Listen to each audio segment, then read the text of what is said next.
Hi there, and welcome to your next best step. I'm Coach Janet J. Today, we are talking about something that wears a beautiful disguise. It looks like patience, it feels like grace, and it may be costing you more than you realize. Let's take a closer look. Have you ever finished a conversation, smiled, and said something gracious? And then 45 minutes later, while you're loading the dishwasher, replayed every word and realized you had been keeping a very detailed mental ledger. Their tone, your tone, what they said, what they did not say, the comment that landed sideways, the thing they should have noticed. That is a receipt drawer wearing the costume of spiritual maturity. And research on emotion suggests something that may surprise you. Calm looking on the outside is not the same thing as calm being on the inside. Your face can stay peaceful while your body is working very hard. Picture a woman who keeps saying yes.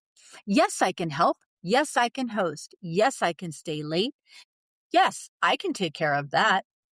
On the outside, she looks generous, dependable, strong.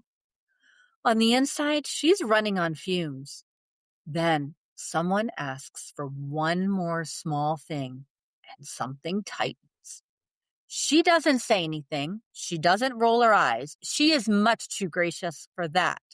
Yet a thought flashes through her mind, and that thought sounds something like, "Of course they are asking me. They always ask me." That flash is information, and the way it gets handled in the next few seconds tells you whether you are practicing patience or whether resentment has been moving in without an invitation. Patience has peace. Resentment has receipts. Especially in Christian spaces, anger can feel dangerous to admit. We hear, be slow to anger, and translate that into, do not let anyone know you feel it. We hear, forgive, and translate that into, pretend it didn't hurt. Yet, Ephesians 4, verse 26 and 27 say it this way: "In your anger, do not sin. Do not let the sun go down while you are still angry, and do not give the devil a foothold." Okay, let's think about that carefully. Anger is allowed to exist. The verse focuses on what we do with it once it shows up. That is the part we get to steward. Resentment is one of the most common things anger becomes when we will not deal with it. Resentment is anger that went to bed too many times. Here is a simple way to tell the difference. Patience leaves you more grounded. Resentment leaves you more guarded. Patience can wait without secretly punishing. Resentment waits while building a wall, brick by brick, with no one noticing. Patience has peace.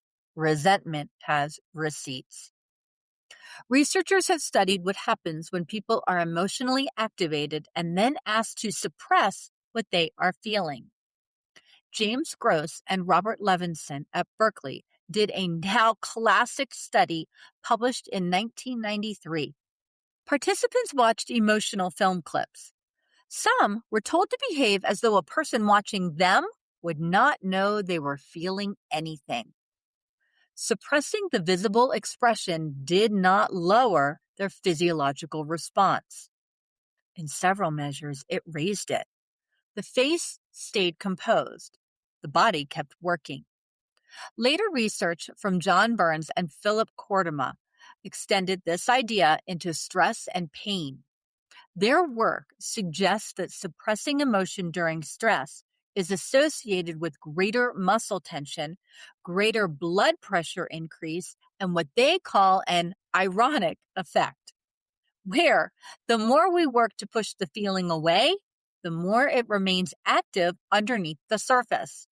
And in a more recent study published in 2024 in the Journal of the American Heart Association, researchers led by Daiichi Shimbo at Columbia asked healthy adults to spend 8 minutes recalling memories that made them angry. The result? significant impairment to the blood vessel's ability to dilate. The impairment was still measurable 45 minutes after the recall task had ended.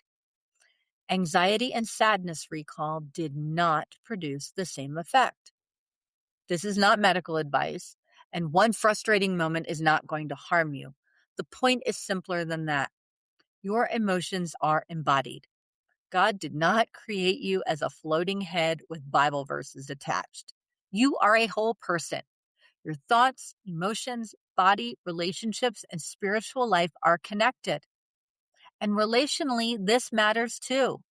Dr. John Gottman's relationship research is famous for naming contempt as one of the most destructive patterns in a long-term relationship.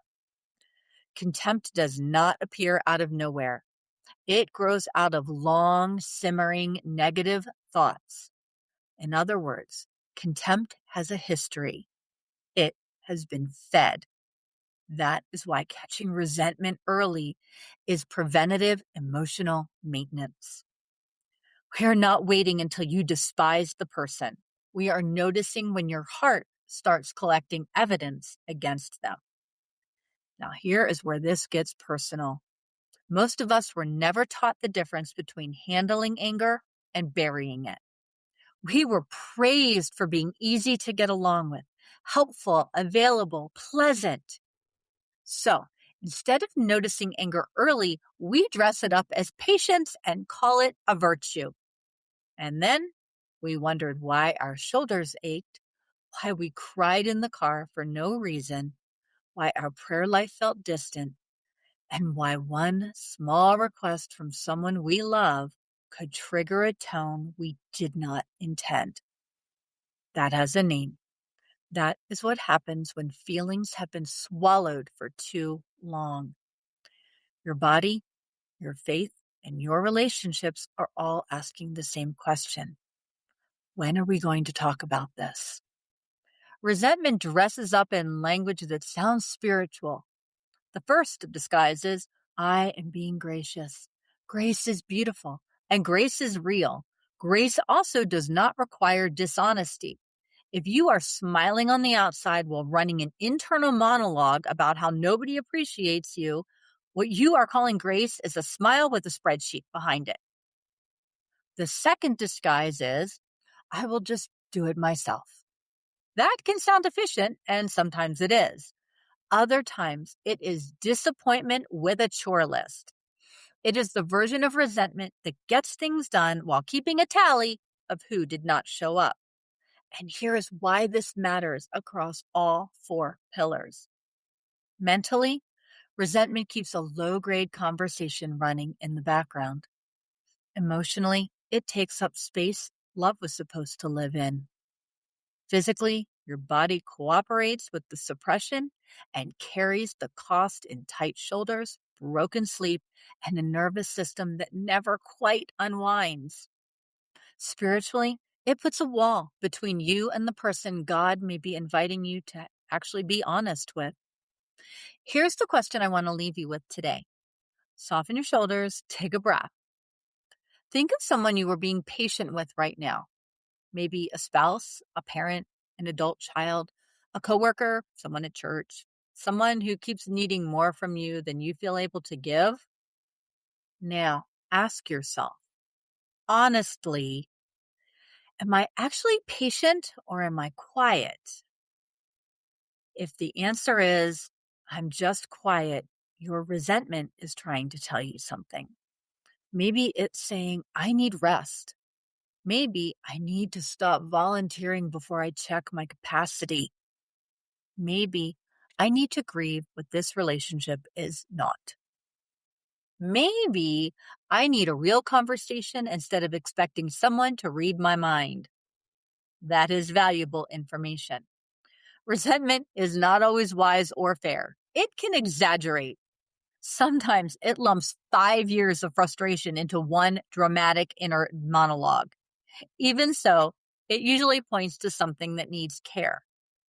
And one important note before we go further. If what you are calling patience is actually enduring intimidation, manipulation, emotional harm, spiritual control, or physical danger, please do not reduce this to a journaling exercise. Reach out to a trusted counselor, a wise pastor with accountability, or a local support resource. Patience is never permission for someone else to harm you. Here is your next best step. Think of someone you are being patient with right now, and then write down 2 sentences. The first one starts, I have been calling this patience, but what I may actually feel is ... Finish the sentence without editing yourself. Maybe what you write is anger, maybe disappointment, maybe sadness, maybe loneliness, maybe exhaustion, maybe feeling unseen. Then write the second sentence. What this feeling may be telling me is ... That is it. No confrontation today, no long speech, no over-explaining, just honest awareness. Because once you know what is actually happening inside you, you can respond with wisdom instead of leaking resentment everywhere that it was never meant to go. Anger handled in honesty stays manageable. Anger that gets swallowed grows up and changes its name. Today, you are choosing to bring one private thing into the light. That is real spiritual maturity. On Friday, we're talking about the vacation you can't afford and the one you can. Summer is here. Social media is full of trips you are not taking. And there's a different kind of rest that does not require a plane ticket. I will see you on Friday. If you are getting value from these episodes, follow or subscribe wherever you are listening or watching so you don't miss what's coming next. And as always, take your next best step.